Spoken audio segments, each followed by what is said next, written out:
I'm doing some form training. I'll warm up with some hex bar jumps. I got a basketball tryout in 2 days, so I'm not trying to be sore by the time I try out. I'm trying to be 100%. You can still get a good workout in without having to wear yourself out by focusing on your form, which is a very important part of working out. One time I benched for a week straight just doing form training, working on my bar path and what muscles are engaged, and by the end of the week I gained 15 pounds to my bench, and then I was like, wow, this is crazy, let's do it again. So I kept focusing on it, on my form, and then the next week I came back, did 10 more pounds, did it again, next week came back, did 10 more pounds. And that's all with just focusing on my form. You can do that with strength training, but it just depends on where you're at in your training. If you do not constantly work on these type of movements, then you need to add form training in once a month at least, so you don't forget.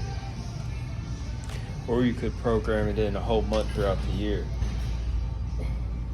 Or you could do like me, and on your days that you're not going 100% or just giving a little bit, you got to go lightweight. You could focus on your form and still get a bunch of gains out of not going too hard. Whenever I'm talking about working on form, you want to work on the form of compound movements, like a hex bar jump was the first one. This is my deadlift, a Romanian, and I got a sumo deadlift in there.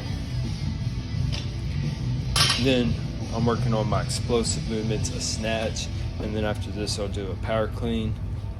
Whenever you're working on your form, make sure you go a lightweight. You're focused on the bar path and how it feels and what muscles are engaging while you're doing the movements. And try to balance the movement perfectly as possible. Here is a very good tip for when working on your form.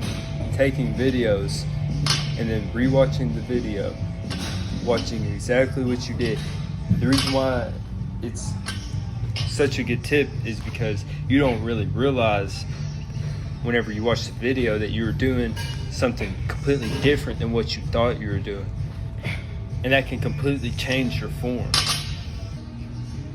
I say that because I've done it before personally. Once I started recording myself and watching my form, it helped me realize what I was messing up on and correct all my mistakes.